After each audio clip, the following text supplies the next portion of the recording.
അസ്സലാമു അലൈക്കും വറഹ്മത്തുള്ളാഹി വബറകാതുഹു. അൽഹംദുലില്ലാഹി വഹ്ദഹു വസ്സലാത്തു വസ്സലാമു അലാ മൻ ലാ നബിയ്യ ബഅദ. ഏറെ ബഹുമാനമുള്ള സത്യവിശ്വാസികളെ, സഹോദരങ്ങളെ, അള്ളാഹുവിന്റെ വിധിവിലക്കുകൾ പാലിച്ച് ജീവിക്കണേ എന്ന് ഓർമ്മപ്പെടുത്തുകയാണ്, വസീയത്ത് ചെയ്യുകയാണ്. ഓരോ ദിവസവും വ്യത്യസ്ത സ്വഭാവക്കാരായ പല മനുഷ്യരെയും നാം കണ്ടുമുട്ടാറുണ്ട്. കുടുംബക്കാരായും അയൽവാസികളായും ബന്ധുക്കളായും കൂട്ടുകാരായും സഹപ്രവർത്തകരായും അതേപോലെ തന്നെ പ്രായം കൊണ്ട് മുതിർന്നവരെയും ഇളയവരെയും അങ്ങനെ തുടങ്ങി ഒരുപാട് ആളുകളെ പല മേഖലകളിലുള്ള പലരെയും നമുക്ക് കണ്ടുമുട്ടേണ്ടി വരാറുണ്ട്. അവരോട് നാം ഇടപഴകേണ്ടി വരാറുമുണ്ട്. ഇത്തരത്തിലുള്ള സന്ദർഭങ്ങളിൽ ഇങ്ങനെയുള്ള ആളുകളെ കണ്ടുമുട്ടുമ്പോൾ, അവരോട് സംസാരിക്കേണ്ടി വരുമ്പോൾ, അവരെ അഭിമുഖീകരിക്കേണ്ടി വരുമ്പോൾ നാം പാലിക്കേണ്ടതായ പ്രധാനപ്പെട്ട 7 മര്യാദകളെ സംബന്ധിച്ചാണ് ഇന്നത്തെ ക്ലാസ്സിൽ നാം ചർച്ച ചെയ്യുന്നത്. ഇത്തരത്തിലുള്ള മര്യാദകൾ പ്രവാചക അധ്യാപനങ്ങളിൽ നിന്ന് നാം പഠിക്കുമ്പോൾ കഴിവതും ജീവിതത്തിൽ പാലിക്കുവാൻ കൂടി നാം ശ്രദ്ധിക്കുക. അല്ലാഹു സുബ്ഹാനഹു വ തആല തൗഫീഖ് പ്രദാനം ചെയ്യുമാറാകട്ടെ. ആദ്യമായി കൊണ്ട് നാം മനസ്സിലാക്കേണ്ടത്, പരസ്പരം കണ്ടുമുട്ടുമ്പോൾ അസ്സലാമു ഇൻദ ദുഖൂലിൽ മജ്ലിസ് വ ഇൻദ മുഫാറഖതിഹി. ഒരു സദസ്സിലാണെങ്കിലും അല്ലെങ്കിൽ മറ്റുള്ള ആളുകളെ കണ്ടുമുട്ടുമ്പോഴാണെങ്കിലൊക്കെ സലാം കൊണ്ട് തുടങ്ങുക, തിരിച്ചു പോരുമ്പോഴും സലാം പറഞ്ഞ് പിരിയുക എന്നുള്ളതാണ്. ഒരു മുസ്ലിം എന്ന നിലക്ക് നാം പാലിക്കേണ്ട ഏറ്റവും പ്രധാനപ്പെട്ട ഒരു മര്യാദയാണ് സലാം പറയുക എന്നുള്ളത്. പരസ്പരമുള്ള മഹബത്ത്, ഇഷ്ടം, അത് വ്യാപിക്കുവാനും അത് ഊർജിതമാക്കുവാനും അതേപോലെ തന്നെ പരസ്പരം സംസാരിക്കുമ്പോഴും ഇടപഴകുമ്പോഴും സംഭവിച്ചേക്കാവുന്ന വീഴ്ചകൾ അത് പൊറുക്കപ്പെടുവാനുമൊക്കെ ഈ ഒരു സ്വഭാവം കാരണമാകും എന്ന് നാം മനസ്സിലാക്കുക. അബൂ ഹുറൈറ റളിയല്ലാഹു തആല അൻഹു ഉദ്ധരിക്കുന്ന ഹദീസിൽ പ്രവാചകൻ സല്ലല്ലാഹു അലൈഹി വസല്ലമ തങ്ങൾ പറയുന്നുണ്ട്, ഇദൻതഹ അഹദുക്കും ഇലൽ മജ്ലിസ് ഫൽയുസല്ലിം. നിങ്ങൾ ആരെങ്കിലും ഒരു മജ്ലിസിലേക്ക്, ഒരു സദസ്സിലേക്ക് എത്തിപ്പെടുമ്പോൾ അവിടെ നിങ്ങൾ ആദ്യം സലാം ചൊല്ലിക്കൊണ്ട് പ്രവേശിക്കുക. ഫഇദാ അറാദ അൻ യഖൂമ, അതേപോലെ തന്നെ അവിടുന്ന് മടങ്ങി പോരാൻ ഉദ്ദേശിക്കുന്നുണ്ട് എങ്കിലും ഫൽയുസല്ലിം, അപ്പോഴും നിങ്ങൾ സലാം പറയുക എന്നാണ്. ശേഷം പ്രവാചകൻ സല്ലല്ലാഹു അലൈഹി വസല്ലം തങ്ങൾ പറഞ്ഞു, ഫലൈസത്തിൽ ഊല ബിഅഹഖ മിനൽ ആഖിറ. അഥവാ ആദ്യം സലാം പറഞ്ഞു എന്ന് വിചാരിച്ച് അവസാനം പോരുന്ന സന്ദർഭത്തിൽ സലാം പറയാതെ പോരേണ്ടതില്ല. അതേപോലെ തന്നെ അവസാനം സലാം പറയാമെന്ന് വിചാരിച്ച് കയറിയിരിക്കുമ്പോൾ സലാം പറയാതെ ഇരിക്കുകയും ചെയ്യേണ്ടതില്ല എന്നാണ്. 2 സന്ദർഭത്തിലും കയറുമ്പോഴും ഇറങ്ങിപ്പോരുമ്പോഴും സലാം ചൊല്ലി കയറുക, സലാം ചൊല്ലി ഇറങ്ങിപ്പോരുക എന്നത് നാം സ്വീകരിക്കേണ്ട മര്യാദയാണ്. രണ്ടാമത്തേതായിക്കൊണ്ട് അൽ മുസാഫഹതു മഅസ്സലാമി ഇൻദൽ ലുഖിയ. കണ്ടുമുട്ടുന്ന വേളയിൽ സലാം കൊണ്ട് നാം തുടങ്ങുമ്പോൾ കൈകൾ കൊടുക്കുക, ഹസ്തദാനം നിർവഹിക്കുക എന്നാണ്. ഈ ഒരു സ്വഭാവം പ്രവാചകൻ സല്ലല്ലാഹു അലൈഹി വസല്ലം തങ്ങളുടെയും സ്വഹാബത്തിന്റെയും ഇടയിൽ ഉണ്ടായിരുന്നു. അവരത് നിർവഹിച്ചു പോന്ന സ്വഭാവമാണ് എന്ന് നാം മനസ്സിലാക്കുക. താബിഈയായ ഇമാം ഖതാദ റഹിമഹുല്ലാഹ് സ്വഹാബിയായ അനസ് ഇബ്നു മാലിക് റളിയല്ലാഹു തആല അൻഹുവിനോട് ചോദിക്കുന്നുണ്ട്, അകാനത്തിൽ മുസാഫഹതു ഫി അസ്ഹാബിൻ നബി സല്ലല്ലാഹു അലൈഹി വസല്ലം. പ്രവാചകൻ സല്ലല്ലാഹു അലൈഹി വസല്ലം തങ്ങളുടെ സ്വഹാബത്തിന്റെ ഇടയിൽ മുസാഫഹത്തി എന്ന സ്വഭാവം, ഹസ്തദാനം ചെയ്യുക എന്ന സ്വഭാവം ഉണ്ടായിരുന്നു എന്ന് ചോദിച്ചപ്പോൾ അദ്ദേഹം തിരിച്ച് അതെ, നഅം എന്ന് പറഞ്ഞതായി കാണുവാൻ സാധിക്കും. അഥവാ സ്വഹാബത്തും ഈ ഒരു സ്വഭാവം നിലനിർത്തി പോന്നിരുന്നു. പരസ്പരം സലാം പറയുമ്പോൾ കൈകൾ കൊടുക്കുക, ഹസ്തദാനം നിർവഹിക്കുക എന്നത് അവരുടെ രീതിയായിരുന്നു എന്നാണ്. ബറാ ഇബ്നു ആസിബ് റളിയല്ലാഹു തആല അൻഹു ഉദ്ധരിക്കുന്ന ഹദീസിൽ പ്രവാചകൻ സല്ലല്ലാഹു അലൈഹി വസല്ലം തങ്ങൾ ഹസ്തദാനം നിർവഹിക്കുന്നതിന്റെ മഹത്വം സൂചിപ്പിക്കുന്നതായി കാണാം. മാ മിൻ മുസ്ലിമൈനി യൽതഖിയാനി വയതസാഫഹാനി ഇല്ലാ ഗുഫിറ ലഹുമാ ഖബല അൻ യതഫറഖാ. അഥവാ 2 മുസ്ലിങ്ങൾ പരസ്പരം കണ്ടുമുട്ടുകയും അവർ സലാം ചൊല്ലുകയും പരസ്പരം ഹസ്തദാനം നിർവഹിക്കുകയും ചെയ്താൽ അവർ പിരിഞ്ഞു പോകുന്നതിനിടയിലുള്ള അവരുടെ പാപങ്ങൾ അല്ലാഹു സുബ്ഹാനഹു വ തആല അവർക്ക് പുറത്തു കൊടുക്കുന്നതാണ്, വീഴ്ചകൾ മാപ്പാക്കി കൊടുക്കുന്നതാണ് എന്നാണ്. അപ്പോൾ ഇത് നാം സ്വീകരിക്കേണ്ട ഒരു മര്യാദയാണ്. പരസ്പരം കണ്ടുമുട്ടുമ്പോൾ സലാം ചൊല്ലുമ്പോൾ കൈകൾ കൊടുത്ത് ഹസ്തദാനം നിർവഹിച്ച് സലാം ചൊല്ലുക എന്നുള്ളത്. മൂന്നാമത്തേതായിക്കൊണ്ട് അത്തബസ്സുമു വ ത്വലാഖത്തുൽ വജ്ഹി ഇൻദൽ ലിഖാ. കണ്ടുമുട്ടുമ്പോൾ പരസ്പരം പുഞ്ചിരിക്കുക എന്നുള്ളതാണ്. പുഞ്ചിരി തൂകിയ മുഖവുമായിക്കൊണ്ട് പരസ്പരം നമ്മൾ കണ്ടുമുട്ടുക, പരസ്പരം സംസാരിക്കുക എന്നതാണ്. അബൂദർ റളിയല്ലാഹു തആല അൻഹു ഉദ്ധരിക്കുന്ന ഹദീസിൽ പ്രവാചകൻ സല്ലല്ലാഹു അലൈഹി വസല്ലം തങ്ങൾ പറയുന്നുണ്ട്, ലാ തഹ്ഖിറന്ന മിനൽ മഅറൂഫി ശൈഅ. നന്മയായുള്ള ഒരു കാര്യത്തെയും നിങ്ങൾ നിസ്സാരവൽക്കരിക്കരുത്.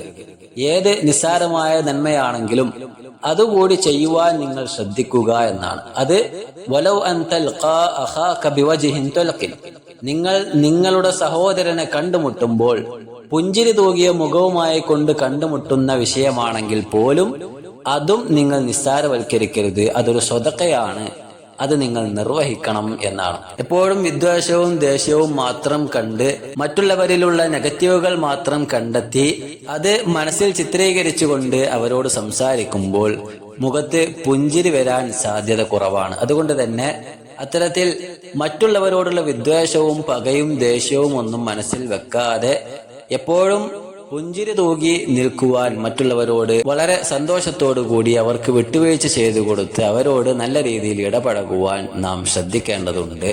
അത് നമ്മൾ മുസ്ലിങ്ങൾ സ്വീകരിക്കേണ്ട ഒരു വിശേഷണം കൂടിയായിക്കൊണ്ട് ഹദീസുകളിൽ പ്രവാചക അധ്യാപനങ്ങളിൽ കാണുവാൻ സാധിക്കും. നാലാമത്തേതായിക്കൊണ്ട് ഇൽഖാഉൽ കലിമ അത്വയ്യിബ, നല്ല സംസാരങ്ങൾ ഉരുവിടുക എന്നതാണ്. നല്ല വാക്കുകൾ പറയുക. വളരെ വൃത്തികെട്ടതും മറ്റുള്ളവരുടെ മനസ്സുകളിൽ മുറിവുകൾ ഉണ്ടാക്കുന്ന രീതിയിലുള്ള വാക്കുകൾ പ്രയോഗിക്കാതിരിക്കുവാൻ നാം ശ്രദ്ധിക്കുക. അബൂ ഹുറൈറ റളിയല്ലാഹു തആല അൻഹു ഉദ്ധരിക്കുന്ന ഹദീസിൽ പ്രവാചകൻ സല്ലല്ലാഹു അലൈഹി വസല്ലം തങ്ങൾ പറയുന്നുണ്ട്, വൽ കലിമതു ത്വയ്യിബതു സദഖ, നല്ല വാക്കുകൾ പറയുക എന്നുള്ളത് അത് സ്വതക്കയാണ്. മറ്റുള്ളവരോട് അവർക്ക് സന്തോഷമുണ്ടാക്കുന്ന നല്ല വാക്കുകൾ ഉച്ചരിക്കുകയും അവരുടെ മനസ്സുകളിൽ മുറിവുണ്ടാക്കുന്ന രീതിയിൽ സംസാരിക്കാതിരിക്കുകയും ചെയ്യുക എന്നത് നാം ശ്രദ്ധിക്കേണ്ട കാര്യമാണ്. അഞ്ചാമത്തേതായിക്കൊണ്ട് അത്തഹദ്ദുസു ബിഹ്തിറാം, ആദരവോടുകൂടി സംസാരിക്കുക എന്നതാണ്. അഥവാ ഇസ്തഖ്ദിം ഉസ്ലൂബൻ ലയ്യിനൻ, വളരെ മൃദുലമായ ശൈലിയിൽ അവരോട് പെരുമാറുക. വഖ്ഫദ് സൗതക, നിന്റെ ശബ്ദം നീ താഴ്ത്തുക.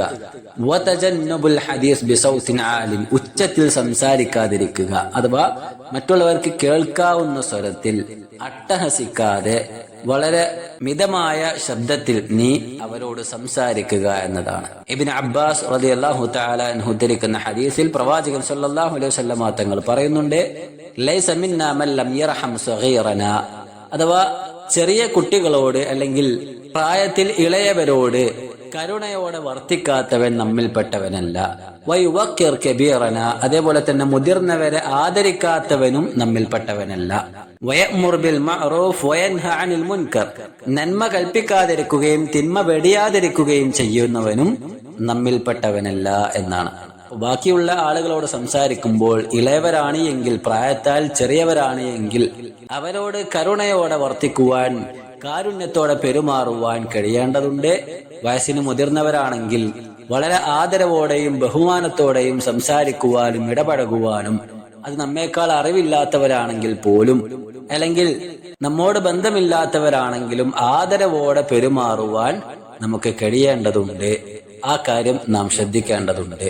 ആറാമത്തേതായിക്കൊണ്ട് അന്നദറു ബിത്തകബ്ബുർ, അഹങ്കാരത്തോടെ പെരുമാറാതിരിക്കുക എന്നതാണ്. അത് വളരെ നിസ്സാരമായ നോട്ടം കൊണ്ടാണെങ്കിൽ പോലും നമ്മുടെ നോട്ടത്തിൽ അഹങ്കാരത്തിന്റെ ചുവയില്ലാതിരിക്കുവാൻ നാം ശ്രദ്ധിക്കേണ്ടതുണ്ട്. വിശുദ്ധ ഖുർആനിലൂടെ അല്ലാഹു സുബ്ഹാനഹു വ തആല ഉണർത്തിയ കാര്യമാണ്. ലുഖ്മാൻ അലൈഹിസ്സലാത്തു വസ്സലാമയുടെ ഉപദേശമായിക്കൊണ്ട് അല്ലാഹു സുബ്ഹാനഹു വ തആല പറയുന്നു, വലാ തുസഇർ ഖദ്ദക ലിന്നാസ്, ജനങ്ങളോട് ഇടപഴകുമ്പോൾ നിന്റെ കവിൾ നീ കോട്ടരുത്.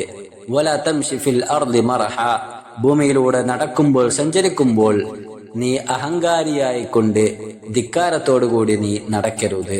ഇന്നല്ലാഹ ലാ യുഹിബ്ബു കുല്ല മുഖ്താലിൻ ഫഖൂർ, അഹങ്കാരം നടിക്കുന്ന പൊങ്ങച്ചക്കാരായുള്ള ആളുകളെ അല്ലാഹു സുബ്ഹാനഹു വ തആല ഇഷ്ടപ്പെടുന്നില്ല എന്നാണ്. നടക്കുമ്പോഴാണെങ്കിലും വാഹനത്തിൽ യാത്ര ചെയ്യുമ്പോഴാണെങ്കിലും മറ്റുള്ളവരോട് സംസാരിക്കുമ്പോഴാണെങ്കിലും ബാക്കിയുള്ളവരെ കണ്ടുമുട്ടുമ്പോഴാണെങ്കിലും അഹങ്കാരത്തിന്റെ ചുവ പോലും നമ്മിൽ ഉണ്ടാകാതിരിക്കുവാൻ നാം ശ്രദ്ധിക്കേണ്ടതുണ്ട്. അത് നമ്മുടെ സൽക്കർമ്മങ്ങൾ നശിപ്പിച്ചു കളയുവാൻ കാരണമാകും എന്ന് നാം മനസ്സിലാക്കുക. ഏഴാമത്തേതായിക്കൊണ്ട് അദ്മു തആലി അവിൽ ഇസ്തിഹ്സാ, മറ്റുള്ളവരെ പരിഹസിക്കാതിരിക്കുക എന്നതാണ്. അബൂ ഹുറൈറ റളിയല്ലാഹു തആല അൻഹു ഉദ്ധരിക്കുന്ന ഹദീസിൽ കാണാം, പ്രവാചകൻ സല്ലല്ലാഹു അലൈഹി വസല്ലമ തങ്ങൾ പറയുകയാണ്, അൽ മുസ്ലിമു അഖുൽ മുസ്ലിം, ഒരു മുസ്ലിം മറ്റൊരു മുസ്ലിമിന്റെ സഹോദരനാണ്. ലാ യദ്ലിമുഹു, അവൻ മറ്റവനെ ഉപദ്രവിക്കാതിരിക്കട്ടെ. വലാ യഖ്സുലുഹു, അവൻ മറ്റുള്ളവരെ വഞ്ചിക്കാതിരിക്കട്ടെ. വലാ യക്ദിബുഹു, അവനോട് കളവ് പറയാതിരിക്കട്ടെ. വലാ യഹ്ഖിറുഹു, മറ്റുള്ളവരെ അവൻ നിസ്സാരവൽക്കരിക്കാതിരിക്കട്ടെ, പരിഹസിക്കാതിരിക്കട്ടെ. ഒരു മുസ്ലിമിനെ സംബന്ധിച്ചിടത്തോളം ബിഹസ്ബി ഇംറിഇൻ മിനശ്ശർ, ഒരു തിന്മയായി അവന്റെ മേൽ ചാർത്തപ്പെടുവാൻ അൻ യഹ്കിറ അഖാഹു അൽ മുസ്ലിം, അവൻ തന്റെ മുസ്ലിമായ സഹോദരനെ നിസ്സാരവൽക്കരിക്കുകയോ അല്ലെങ്കിൽ അവനെ പരിഹസിക്കുകയോ ചെയ്താൽ അത് കാരണമാകും എന്നാണ്. അഥവാ നമ്മുടെ മേലൊരു തിന്മയായി ചാർത്തപ്പെടുവാൻ നാം മറ്റുള്ളവരെ നിസ്സാരവൽക്കരിച്ചതോ അല്ലെങ്കിൽ അവനെ പരിഹസിച്ചതോ ആയ കാര്യങ്ങൾ അത് മതിയായിരിക്കുമെന്നാണ്. പരലോകത്ത് അതൊരു തിന്മയായി നമ്മുടെ മേൽ ചാർത്തപ്പെടും. അതുകൊണ്ട് ആ വിഷയം നാം ശ്രദ്ധിക്കേണ്ടതുണ്ട്. കുല്ലു മുസ്ലിമിൻ അലൽ മുസ്ലിമി ഹറാമുൻ, ഒരു മുസ്ലിമിനെ സംബന്ധിച്ചിടത്തോളം മറ്റൊരു മുസ്ലിമിന്റെ അവന്റെ ദമുഹു വമാലുഹു വഇർദുഹു, അവന്റെ രക്തമാകട്ടെ, അവന്റെ സമ്പത്താകട്ടെ, അവന്റെ അഭിമാനമാകട്ടെ, ഇതെല്ലാം പവിത്രമാണ്. അത് അന്യായമായി ചിന്തുവാൻ പാടില്ല, അന്യായമായി അതിൽ അപകീർത്തി ഉണ്ടാക്കുവാൻ പാടില്ല. അത് അവൻ സംരക്ഷിക്കേണ്ടതാണ് എന്ന് പ്രവാചകൻ സല്ലല്ലാഹു അലൈഹി വസല്ലമ തങ്ങൾ പഠിപ്പിക്കുകയാണ്. അതുകൊണ്ട് തന്നെ ഇത്തരത്തിലുള്ള വിഷയങ്ങൾ നാം ശ്രദ്ധിക്കുക.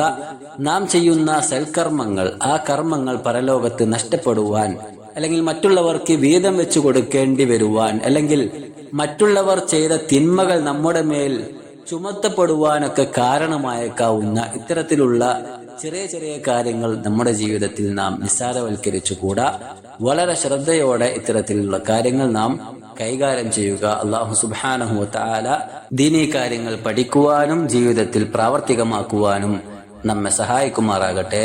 ധാരാളം കർമ്മങ്ങൾ ചെയ്ത് പരലോകത്ത് നഷ്ടക്കാരിൽ ആഴ്ത്തപ്പെടുന്ന ഹതഭാഗ്യവാന്മാരിൽ നിന്നും അല്ലാഹു നമ്മെ കാത്തുരക്ഷിക്കുമാറാകട്ടെ.